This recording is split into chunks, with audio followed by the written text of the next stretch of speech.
I walked into Giuseppe's Italian restaurant that Friday evening in June, my Northwestern University MBA diploma tucked carefully in its leather portfolio under my arm. The downtown Chicago establishment buzzed with the usual dinner crowd, but our reserved section in the back felt electric with anticipation. 23 members of my extended family had gathered around three pushed-together tables, decorated with burgundy tablecloths and flickering candles. My mother Margaret sat at the head table wearing her best navy dress, my father Robert adjusting his tie nervously beside her. As I approached to thank everyone for celebrating this milestone with me, I raised my water glass high and began speaking. Margaret's voice cut through mine like a blade. "Stop pretending this is some great achievement, Frank. We wish you were never born." The entire restaurant fell silent. Conversations at neighboring tables ceased mid-sentence. My father nodded in agreement. My sister Emily smirked from across the table. Even the waitstaff froze with trays balanced in their hands.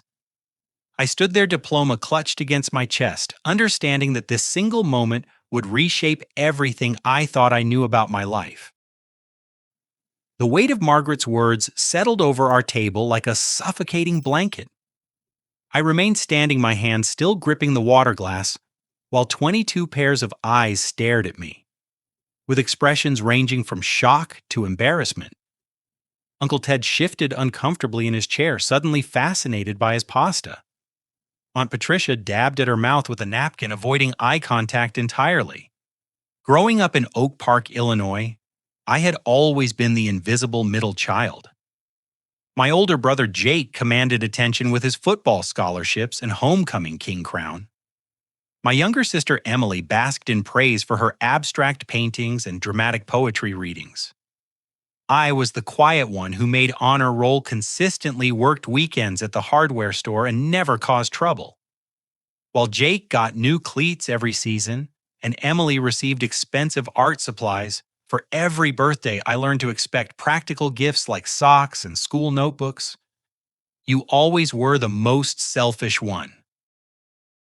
Margaret continued, her voice gaining strength from the alcohol she'd consumed during cocktail hour. Never thinking about what your family needed from you. I thought about the 3 jobs I'd worked simultaneously through undergraduate school at DePaul University. Mornings at the campus bookstore, afternoons tutoring struggling students, evenings washing dishes at a family restaurant in Little Italy. My parents claimed financial hardship whenever I asked for help with tuition or textbooks. Margaret would sigh dramatically about how tight money was, how they were barely making ends meet with Robert's insurance adjusting salary. "We sacrificed everything for you kids," Robert added, finally finding his voice. "And this is how you repay us, by moving away, never calling, acting like you're better than your family." The irony burned in my throat. I called home every Sunday without fail. I drove the 4 hours from Northwestern's campus to visit monthly. I sent flowers on Mother's Day and never missed a birthday card.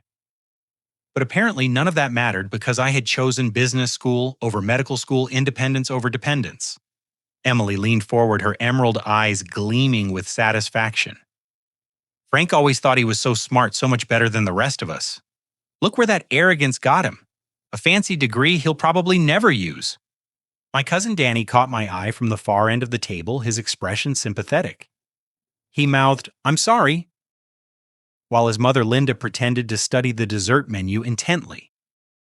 The younger cousin's teenagers, who barely knew me, whispered among themselves about the awkward family drama unfolding before them. As I stood there absorbing their collective disappointment and resentment, I overheard a conversation between Uncle Ted and my father that made my blood run cold. Robert was quietly bragging about the studio space he'd rented for Emily in River North Chicago's trendy arts district. $50,000 for a year's lease plus equipment and supplies. $50,000. The exact amount I had requested as a loan for graduate school, which they'd refused because money doesn't grow on trees and you need to learn responsibility. The same amount I'd worked myself into exhaustion to earn through scholarship, student loans, and those endless part-time jobs that left me studying until 3 in the morning. They had the money. They had always had the money. They simply chose to spend it on Emily instead of me.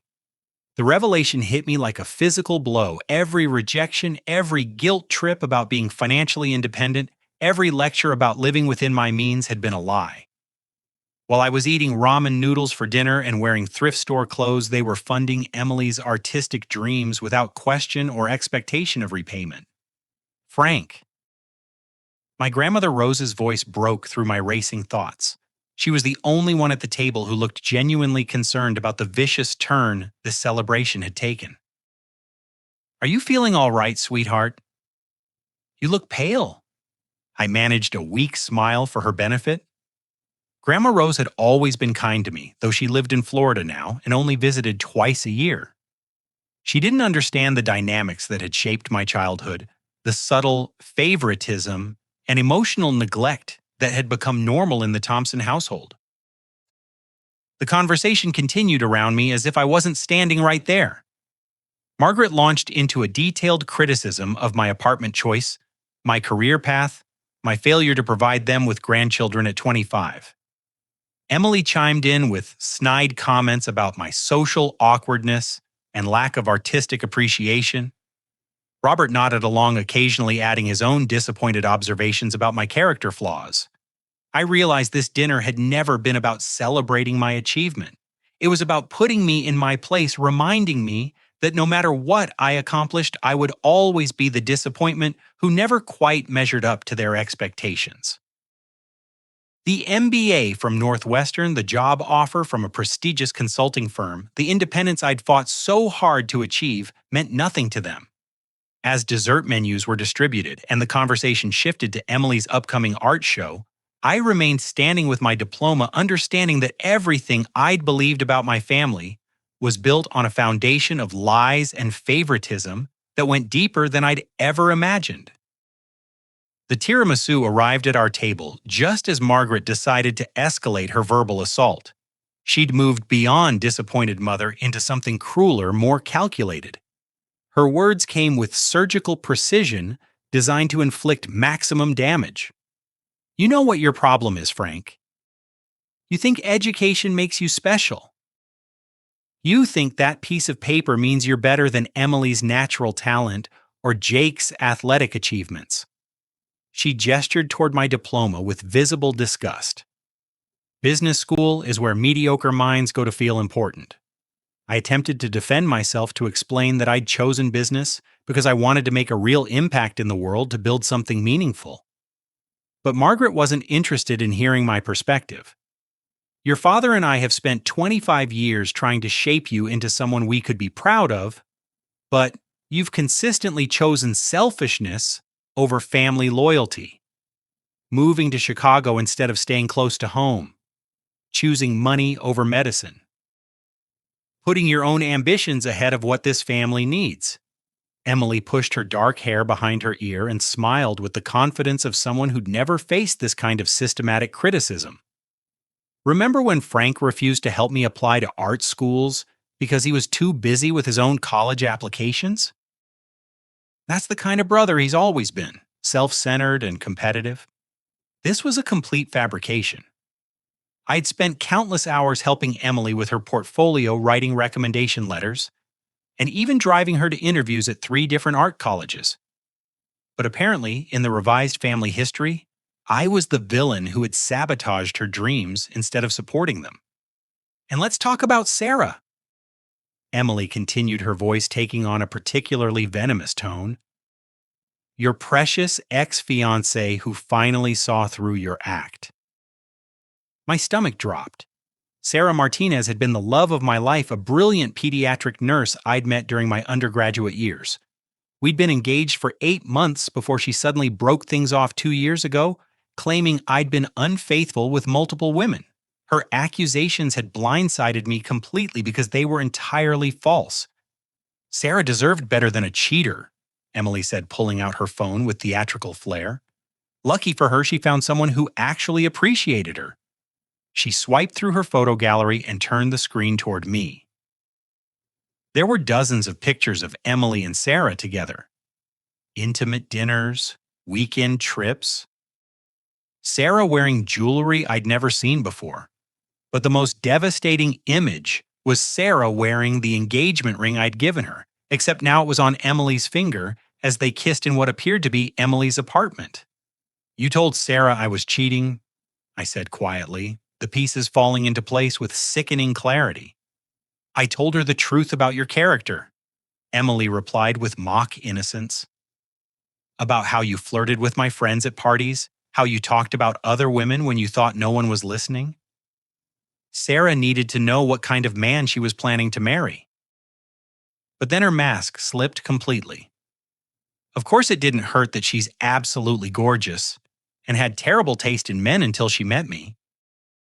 We've been together for 18 months now, and she's never been happier. The cruelty was breathtaking. Emily hadn't just destroyed my relationship out of spite. She had stolen the woman I loved and turned her against me with fabricated evidence of infidelity. The broken engagement that had devastated me for months, the trust issues that had plagued every subsequent relationship, the self-doubt about my worthiness as a partner, all of it had been orchestrated by my own sister. Uncle Ted cleared his throat uncomfortably, finally looking up from his plate. "Maybe we should order coffee and change the subject. This is supposed to be a celebration." "Uncle Ted's right," Aunt Patricia agreed quickly. "Family gatherings shouldn't be about rehashing old grievances." But their mild objections only encouraged Margaret to continue her assault. "No, Patricia, Frank needs to hear this. He needs to understand why his family has lost patience with his selfishness and arrogance." She launched into a detailed recounting of every perceived slight and disappointment from my childhood. The time I chose studying over attending Jake's baseball game when I was 14. The birthday party I missed because I was working to save money for college. The family vacation to Wisconsin Dells that I skipped to attend a summer business camp.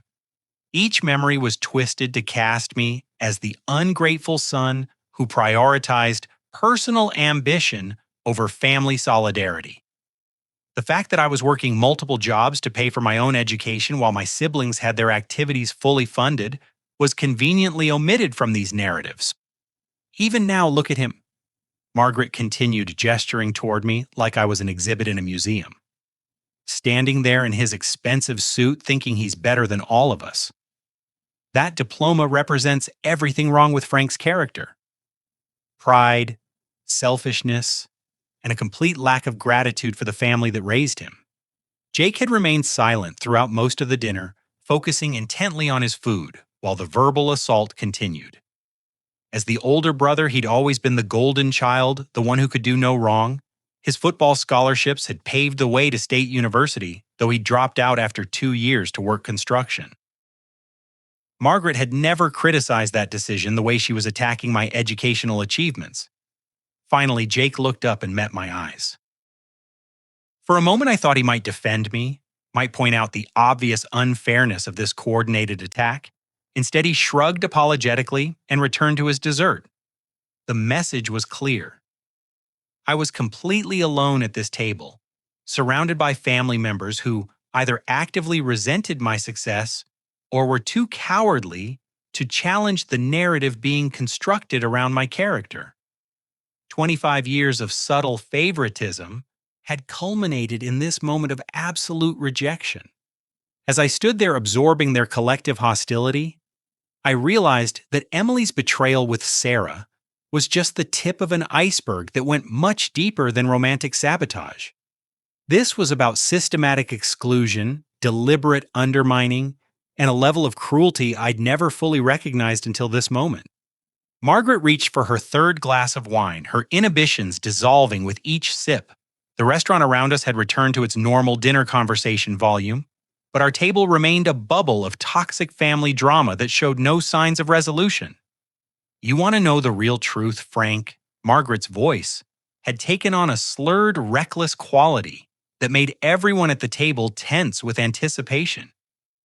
"The truth about why we could never love you the way you wanted." Robert reached across the table to grab her wrist, his face pale with panic. "Margaret, don't. This isn't the time or place." She shook off his grip with surprising force. No, Robert, he needs to know. 25 years of pretending has been exhausting. I'm tired of acting like he's actually our son. The words hung in the air like a bomb waiting to explode. Aunt Patricia gasped audibly. Uncle Ted set down his coffee cup with trembling hands. Even Emily looked shocked by the direction this revelation was heading. What are you talking about? I asked, though something deep in my chest already knew the answer was going to destroy everything I thought I understood about my identity. You're not ours, Frank. You never were. Margaret's voice carried 25 years of resentment and exhaustion. We found you abandoned at Mercy Hospital when you were 3 days old. Your birth mother was some teenage girl who couldn't handle the responsibility of raising a child. The restaurant seemed to tilt around me. Conversations at nearby tables became a meaningless buzz. The candles flickered like tiny warning signals that my entire world was collapsing. We only took you because of the tax benefits and the adoption subsidies, she continued with clinical detachment. Robert was between jobs, and we needed the financial assistance the state provided for taking in unwanted children. Robert buried his face in his hands, unable to look at me. Margaret, please stop. You're drunk and saying things you'll regret tomorrow. But she was beyond caring about consequences now. The state paid us $800 a month until you turned 18. Do you know how much money that was in the late 90s, plus the tax deductions, the free health care, the college prep programs? Taking you in was the most profitable decision we ever made. I felt physically sick. Every birthday, every Christmas, every family photo had been built on a lie. I wasn't their disappointment of a son. I was their profitable charity case who had outlived his financial usefulness. Jake suddenly pushed back from the table, his chair scraping loudly against the hardwood floor. I can't listen to this anymore. He reached into his jacket pocket and pulled out a thick envelope that looked like it had been handled repeatedly. Frank, I've been carrying this around for 3 months trying to figure out when to give it to you. After tonight, I can't wait any longer. He handed me the envelope with shaking hands. The return address showed a law firm I'd never heard of, Morrison Walsh & Associates, located on Lakeshore Drive in Chicago's most expensive business district. What is this? I asked, though my hands were already tearing open the seal. A private investigator has been looking for you. Jake explained, his voice thick with emotion. Your real parents have been searching for you since the day you were born. The letter inside was typed on expensive letterhead and dated 3 weeks earlier. As I read the first paragraph, the restaurant seemed to fade away entirely. Dear Frank Robert Thompson, we represent David and Catherine Morrison in their search for their biological son, born June 15, 1998, at Mercy Hospital in Oak Park, Illinois.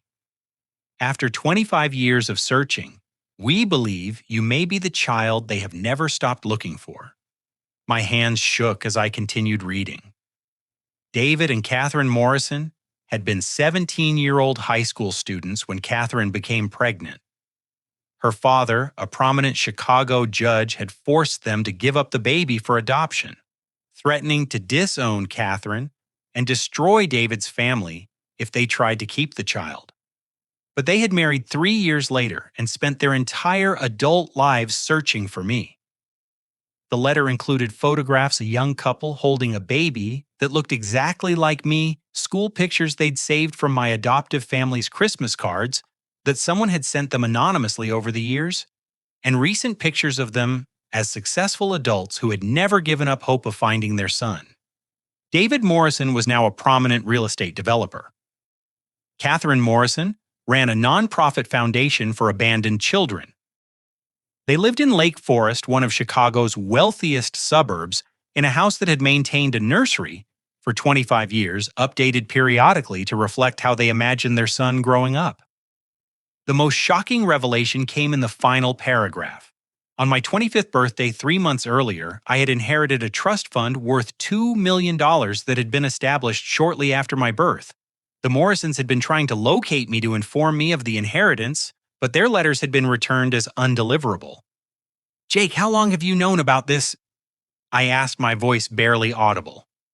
Mom's been intercepting mail addressed to you for over a year. He admitted, unable to meet my eyes. Certified letters, legal documents, everything. I found this one hidden in her dresser drawer last week and couldn't live with the secret anymore. I looked at Margaret, who was now completely silent, her face flushed with wine and panic. You've been stealing my mail. It's not stealing if it's addressed to our house, she said defensively, but her voice lacked conviction. Uncle Ted leaned forward, studying the legal letterhead with professional interest. As an accountant, he understood the implications immediately. Margaret, mail tampering is a federal crime. If Frank's inheritance has been compromised because of your interference, the pieces were falling into place with devastating clarity. My biological parents had been searching for me my entire life, while my adoptive parents had actively prevented that reunion. The tax benefits and subsidies that had made my adoption profitable had been supplemented by deliberate isolation from my birth family's attempts to find me. But Jake wasn't finished with his revelations. There's more, Frank. The investigator found evidence that Mom and Dad have been using forged documents to access part of your trust fund. They've already taken money that legally belongs to you. The nuclear explosion was complete. Everything I had believed about my family, my identity, and my place in the world had been obliterated in the span of 10 minutes. I wasn't the disappointing son who could never measure up to their expectations. I was the abandoned child they had exploited financially, while preventing me from discovering my true heritage. As I stood there holding the letter that would change my life forever, I realized that Margaret's cruelest words, "We wish you were never born," had actually revealed the most liberating truth I'd ever heard. The legal document in my hands felt like it weighed 1,000 pounds, each word rewriting the narrative of my entire existence. Around our table, the silence stretched until it became unbearable.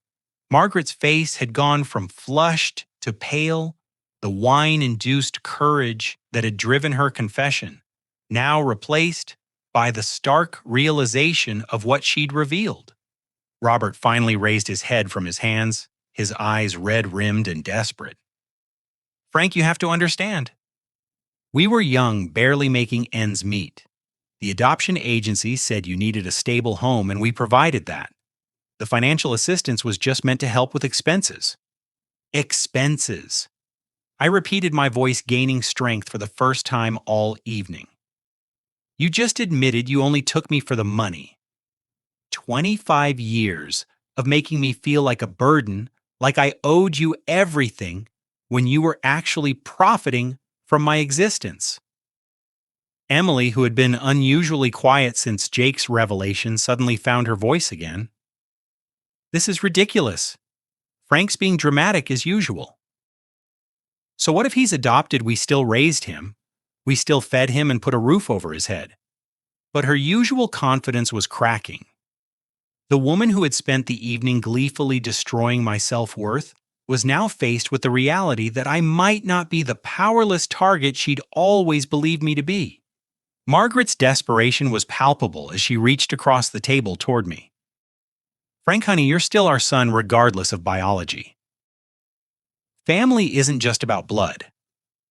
It's about the people who choose to love you and raise you. The hypocrisy was staggering.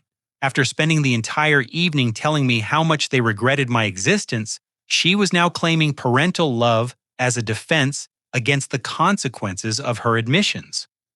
Look, I asked, my voice carrying a bitter edge I'd never heard before. Is that what you call 25 years of emotional neglect, financial exploitation, and systematic favoritism? Is that your definition of parental love? Jake pulled out his phone and showed me screenshots of text messages he'd been saving. Frank, it gets worse. Mom's been bragging to her friends about how much money she's made from your adoption and the trust fund access.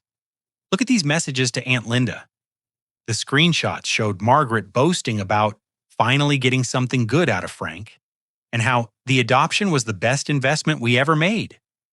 She had detailed conversations about using my inheritance money to fund Emily's lifestyle, calling it payback for all the trouble Frank caused us over the years. Aunt Linda, who had been sitting quietly at the far end of the table, suddenly spoke up.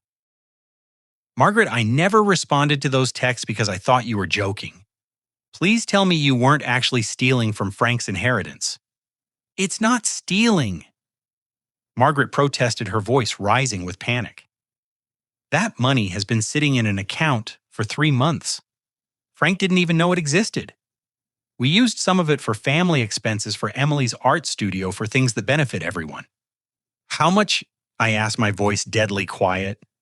Robert and Margaret exchanged a look that confirmed my worst fears. The amount was significant enough to constitute serious criminal activity. "How much, Margaret?" Uncle Ted repeated, his accountant's instincts kicking in. "Because if you've been accessing trust funds through forged documents, we're talking about federal charges, mail fraud, identity theft, embezzlement." Emily's face went white as she realized the implications for her art studio and expensive lifestyle. "Mom, you said that money came from Dad's insurance settlement. You said it was our money." "It was our money," Margaret insisted, though her voice lacked any conviction. "We raised Frank for 25 years. We deserve compensation for that sacrifice. His biological parents abandoned him and then tried to buy him back with a trust fund. We earned that money through years of providing for him." The twisted logic was breathtaking. In Margaret's mind, the financial assistance they'd received from the state combined with my inheritance was payment for the burden of raising an unwanted child. She had convinced herself that stealing from me was actually justice. Grandma Rose, who had been silent throughout most of this revelation, finally spoke in her gentle but firm voice. "Margaret, what you're describing is theft. Frank isn't obligated to compensate you for providing the basic necessities that every child deserves. That's what parents do, because they love their children, not because they expect financial returns." "You don't understand, Rose," Margaret shot back. "Frank was never grateful for anything we did. He never appreciated the sacrifices we made. Moving away for college, choosing that expensive graduate school, acting like he was too good for this family. We gave him everything and he threw it back in our faces." I realized that in Margaret's mind, my independence and success weren't achievements to be celebrated. They were betrayals that justified her retaliation. Every step I'd taken toward self-sufficiency had been interpreted as rejection of their authority and entitlement to control my life. "The art studio rent," I said, connecting the dots. "Emily's supplies, her gallery showings, that trip to New York for her exhibition. All of that was paid for with my inheritance money." Emily's silence confirmed what I already knew. She hadn't just destroyed my relationship with Sarah out of spite. She had been living off money that was legally mine while watching me struggle to pay for my education. Jake leaned closer to me, his voice dropping to a whisper. "Frank, there's something else. The private investigator said your biological parents have been putting money into that trust fund every year. It's not just an inheritance, it's 25 years of savings from parents who never stopped hoping they'd find you." The emotional weight of that revelation hit me like a physical blow. While Margaret and Robert had been exploiting my existence for profit somewhere in Lake Forest, 2 people had been setting aside money every year for the child they'd been forced to give up. They had maintained hope through 25 years of legal dead ends and bureaucratic obstacles. "They want to meet you," Jake continued. "The investigator says they've been waiting for this moment their entire adult lives." As I processed this information, I realized that Margaret's cruelest attack had actually been the key to my freedom. By revealing the adoption in a moment of drunken rage, she had inadvertently given me the truth I needed to reclaim my real identity and escape the toxic dynamic that had defined my entire life. The family implosion was complete, but for the first time in 25 years, I felt like I might finally understand who I really was and where I truly belonged. I stood there for a moment longer, absorbing the magnitude of what had been revealed before reaching into my jacket pocket. The small recording device I'd been carrying for the past 3 months had captured every word of this devastating dinner conversation. "You know what's interesting about tonight, Margaret?" I said, my voice calm and controlled for the first time all evening. 3 months ago, when I received a call from Morrison Walsh and Associates, I started documenting everything. I placed the recording device on the table where everyone could see it. The red light had been blinking steadily throughout our entire meal. Every word you've said tonight, every admission about the mail tampering, the forged documents, the stolen inheritance money, it's all been recorded, and it's all been automatically uploaded to a secure server. Margaret's face went completely white. Robert pushed his chair back from the table as if the device might explode. Emily stared at the recorder like it was a venomous snake. But that's not all. I continued, pulling out my phone. I've been in contact with my biological parents for the past 6 weeks. They're not just wealthy, successful people who want to meet their long-lost son. David Morrison is one of Chicago's most prominent real estate developers, and Catherine Morrison runs the largest child advocacy nonprofit in Illinois. They have resources you can't even imagine. I scrolled through my text messages showing the table screenshots of conversations with David and Catherine Morrison. They're in the parking lot right now with their attorney, Benjamin Walsh, the senior partner at Morrison Walsh and Associates. They've been waiting for me to give them the signal. Uncle Ted leaned forward, his face grave with understanding. "Frank, are you saying you've been planning this confrontation?" "I'm saying I've been building a case," I replied. "When I hired a forensic accountant to trace the missing funds from my trust, we discovered that Margaret and Robert have been committing fraud for months. Forged signatures on bank documents, falsified power of attorney forms, mail theft, and embezzlement of funds that legally belong to me." I showed them copies of the forged documents on my phone. Margaret's signature attempting to mimic mine was clearly amateurish. Robert's attempts to pose as my legal guardian, despite my being 25 years old, were obviously fraudulent. The forensic accountant traced $37,000 in unauthorized withdrawals. I continued. Payments to Emily's art studio, her credit card bills, that new car she bought last month, even the down payment for this restaurant dinner tonight. All of it came from my inheritance. Emily's hands were shaking as the full scope of the criminal activity became clear. "Frank, I didn't know. Mom told me the money was from Dad's bonus at work. I thought it was legitimate." "Emily, there's also the matter of your harassment campaign," I said, pulling up another folder on my phone. "I've documented every fake reference, call you made to my potential employers, every lie you told Sarah about my character, every deliberate attempt to sabotage my personal and professional relationships." I showed the table recorded voicemails, where Emily had impersonated human resources representatives, warning potential employers about my unreliability and above dishonesty.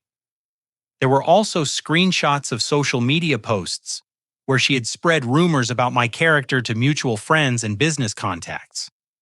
The civil lawsuit for tortious interference with business relationships and intentional infliction of emotional distress will be filed Monday morning, I explained.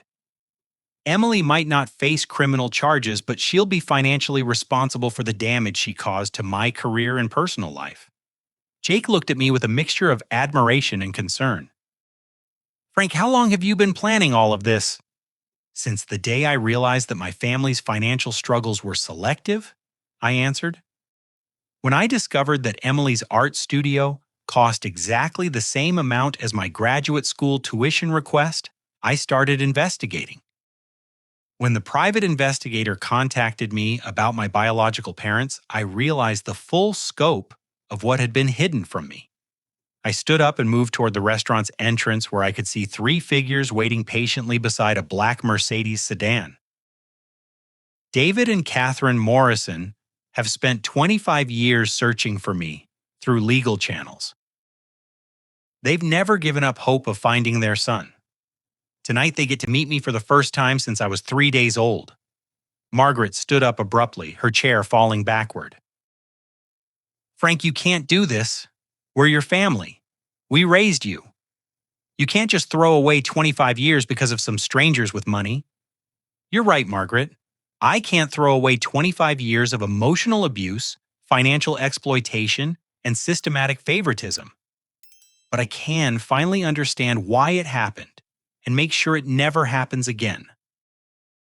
I gestured toward the approaching figures at the restaurant entrance. Those aren't strangers. Those are my parents. The people who wanted me so desperately that they spent 2.5 decades searching for me. The people who set aside money every year hoping they'd eventually find their son. The people who built a nonprofit foundation to help other abandoned children because they understood the pain of losing a child.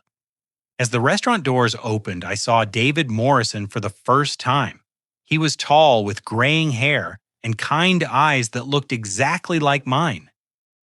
Behind him, Catherine Morrison moved with the grace of someone who had spent 25 years preparing for this moment. The third figure was Benjamin Walsh, carrying a briefcase that undoubtedly contained arrest warrants and civil lawsuit documents. Margaret, Robert, Emily. I said, my voice carrying a finality that felt liberating. Meet the consequences of 25 years of lies, theft, and emotional cruelty.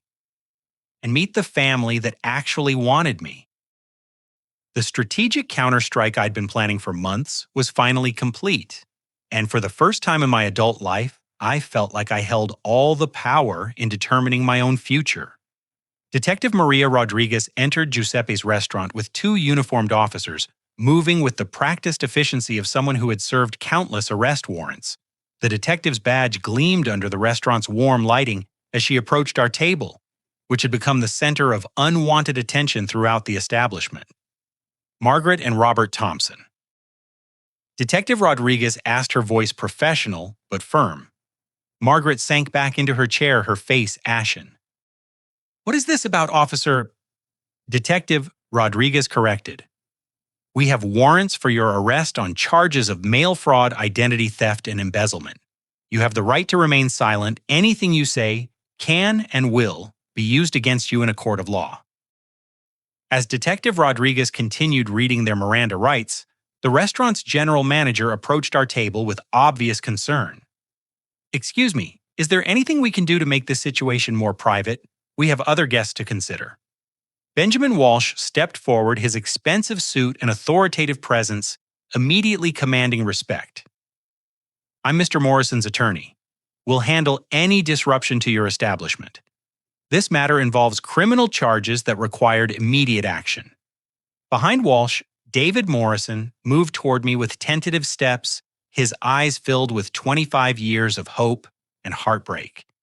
When he was close enough to speak quietly, he said, Frank, I'm your father, your biological father. I've been looking for you since the day you were born. The resemblance was unmistakable. David Morrison had my jawline, my eye color, even the same way of standing with slightly hunched shoulders. Looking at him was like seeing myself in 25 years successful and confident, but carrying the weight of profound loss. Catherine Morrison followed behind her husband, tears streaming down her face as she took in every detail of my appearance. You have David's eyes, but my smile, she whispered. I've imagined this moment 10,000 times, but seeing you in person is more overwhelming than I ever expected. She pulled out a worn leather photo album that she'd obviously carried with her constantly. We never stopped believing we'd find you.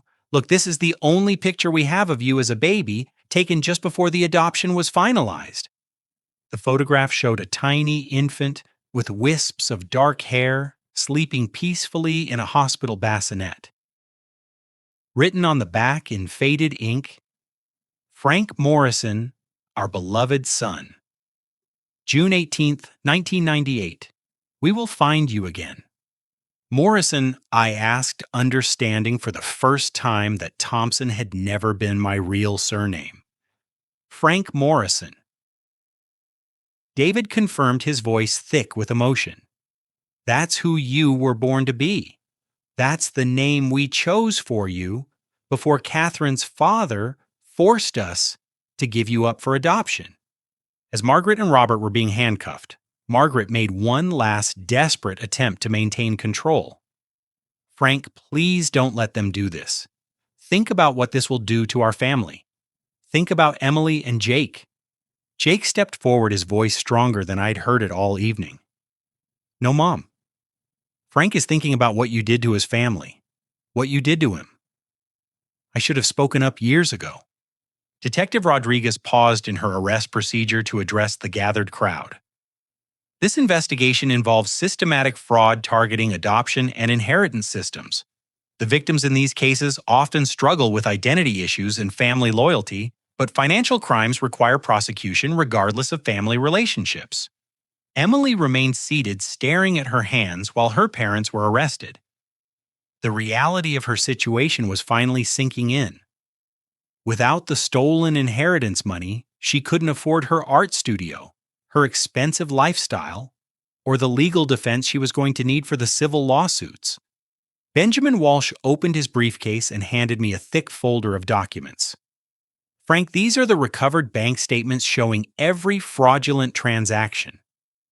Your parents have been depositing money into your trust fund every year since your birth. The account balance, including interest and investment growth, is now worth $3.2 million. $3.2 million. More money than I could have imagined, saved penny by parents who never stopped hoping they'd find their son. While Margaret and Robert had been stealing thousands, David and Catherine had been contributing tens of thousands annually to secure my future. There's also this," Catherine said, pulling out a small jewelry box. "Your grandmother, Morris and David's mother, left this for you before she passed away 5 years ago. She always believed we'd find you eventually." Inside the box was a simple gold chain with a pendant engraved with my birth date and the words, "Love never ends." It was the first family heirloom I'd ever possessed a tangible connection to relatives who had claimed me before I was even born. As Margaret and Robert were led away in handcuffs, Uncle Ted approached me with obvious discomfort. "Frank, I need you to know that most of us had no idea what Margaret and Robert were doing. If I'd known about the mail theft or the financial fraud, I would have reported it myself." "I know, Uncle Ted. This isn't about the extended family. This is about accountability for people who exploited an adoption system designed to protect children." Grandma Rose reached across the table to squeeze my hand. "Frank, honey, I'm so proud of how you handled this situation. Your biological parents raised you well, even from a distance. The irony wasn't lost on me.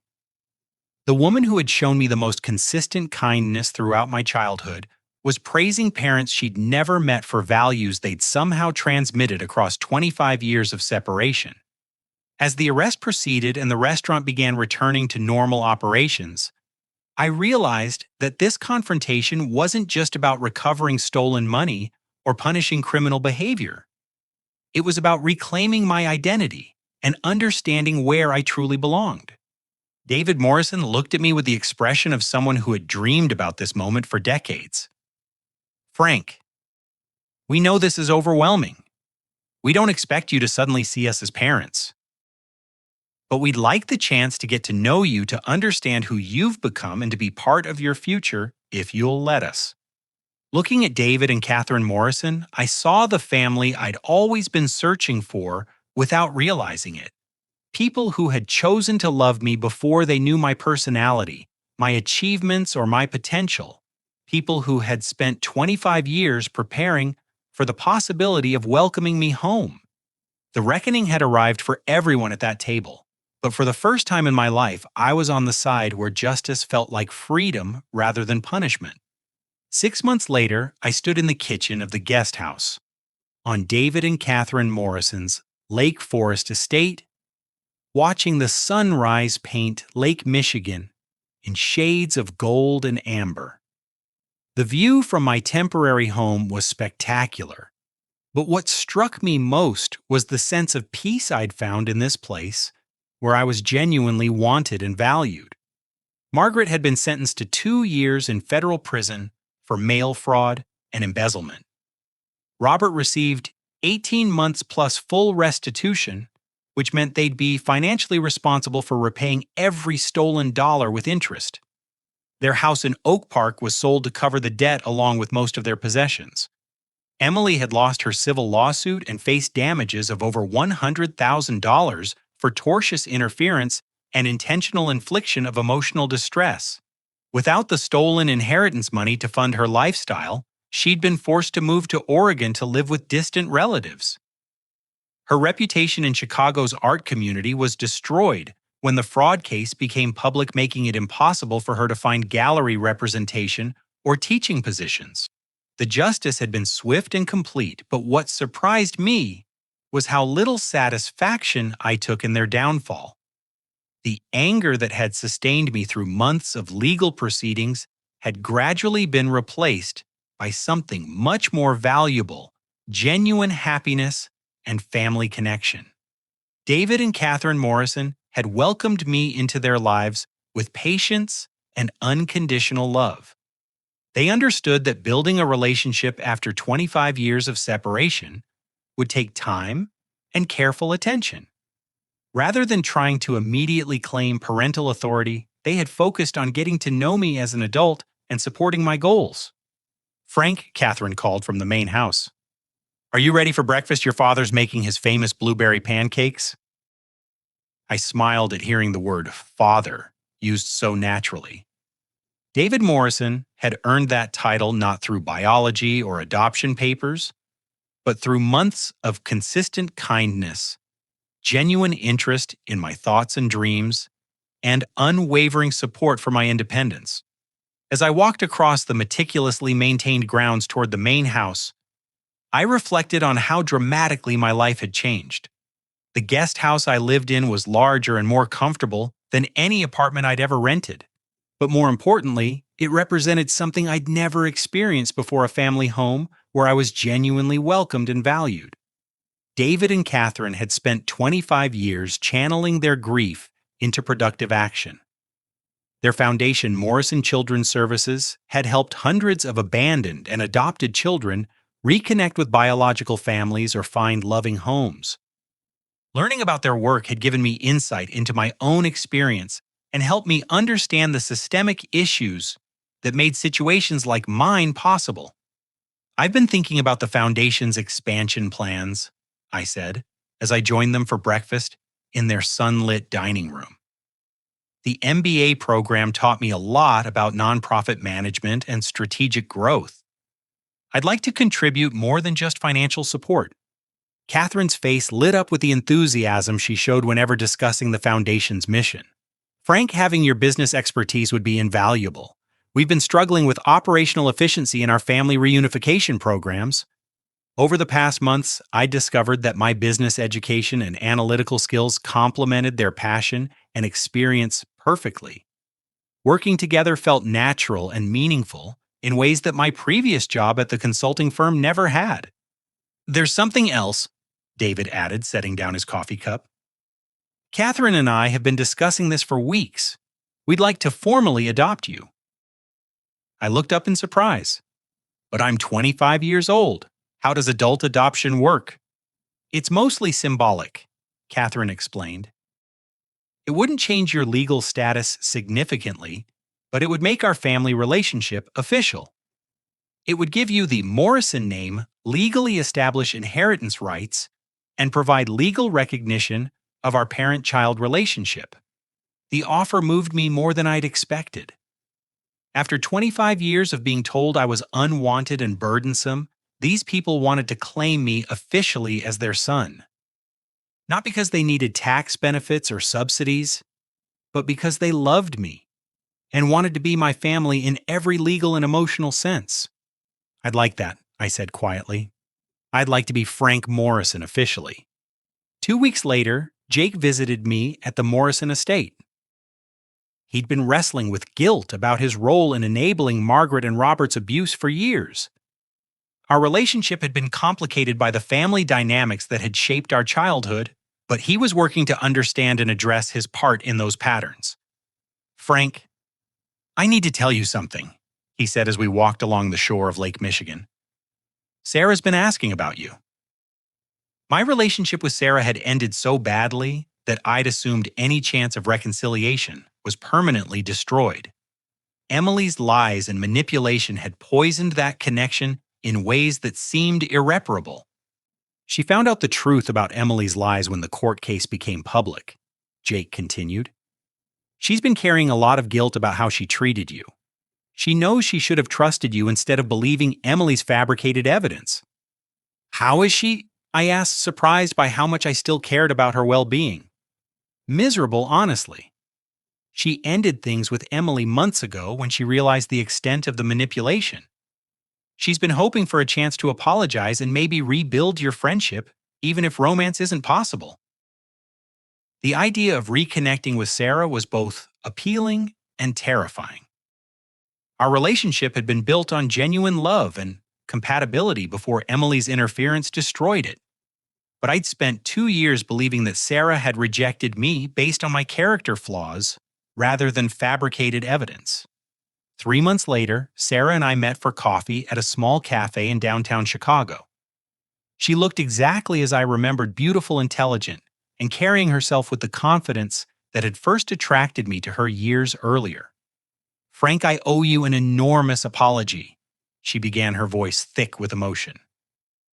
"I should have talked to you directly about Emily's accusations instead of making assumptions. I should have trusted what I knew about your character instead of believing someone who was clearly manipulating the situation. Sarah, you were being presented with what seemed like credible evidence of infidelity. Most people would have reacted the same way you did." "But I knew you," she insisted. "I knew your integrity, your loyalty, your honesty. I let Emily's lies override everything I'd learned about you through our relationship. That failure of trust was mine, not yours." Over the course of several months, Sarah and I rebuilt our relationship slowly and carefully. We'd both grown and changed during our time apart, but the fundamental compatibility that had drawn us together remained strong. By the time winter arrived, we were engaged again, this time with a deeper understanding of trust, communication, and the importance of protecting our relationship from outside interference. The wedding took place at the Morrison estate the following spring, surrounded by the family that had chosen me and the friends who had supported me through the darkest period of my life. David Morrison walked me down the aisle in reverse standing as my father figure, while I married the woman I'd never stopped loving. Margaret and Robert were still serving their prison sentences, but Emily had written me a letter requesting permission to attend the wedding. After discussing it with Sarah and my parents, I decided that forgiveness didn't require her presence at one of the happiest days of my life. Some boundaries needed to remain in place for my own emotional health. As I stood at the altar watching Sarah walk toward me in her grandmother's wedding dress, I reflected on the journey that had brought us to this moment. Margaret's cruelest words, "We wish you were never born," had actually led me to discover that I was born into a family that had wished for me desperately and never stopped believing they'd find me. The foundation work had expanded into a national program helping adopted children and biological families navigate reunification when appropriate and desired by all parties. My business skills had helped streamline operations and increase the number of families we could serve annually. Sarah had joined the foundation as a pediatric nursing consultant, bringing her expertise with traumatized children to our family counseling programs. Looking out at the wedding guests, I saw Uncle Ted and Aunt Patricia, who had supported me throughout the legal proceedings. Grandma Rose sat in the front row, beaming with pride at the family I'd built for myself. Jake stood as one of my groomsmen, having worked hard to understand and address his role in enabling the toxic family dynamics of our childhood. But most importantly, I saw David and Catherine Morrison, the parents who had never stopped searching for me and had welcomed me home with unconditional love and support. They had shown me what healthy family relationships looked like and helped me understand that I deserved kindness, respect, and genuine affection. As Sarah and I exchanged vows, I realized that the greatest gift wasn't the inherited money or the comfortable lifestyle or even the successful business we'd built together. The greatest gift was understanding that I was worthy of love simply because I existed, not because of what I could provide or achieve for others. The little boy who had spent 25 years feeling like an unwanted burden had grown into a man who knew he was cherished by people who had chosen to love him completely. Sometimes the worst betrayal opens the door to the greatest blessing. And true family isn't about blood or legal documents. It's about love, respect, and the daily choice to value each other's happiness and well-being. Now, I want to ask you something important. Have you ever felt like you didn't belong in your own family? Have you experienced favoritism or emotional neglect that made you question your worth? Share your story in the comments below. Your experience might help someone else who's struggling with similar family dynamics. And if this story resonated with you, please hit that like button to support more content about overcoming family trauma and finding your true place in the world. Subscribe to this channel for more stories about resilience, justice, and the power of chosen family. And don't forget to share this video with anyone who might benefit from hearing about the importance of standing up for yourself and demanding the love and respect you deserve. Thank you for listening to my journey, and I hope it inspires you to never settle for relationships that diminish your worth. Remember, you deserve to be celebrated, not tolerated, and there are people out there who will love you exactly as you are. Until next time, keep believing in your own value and never stop fighting for the life and family you truly deserve.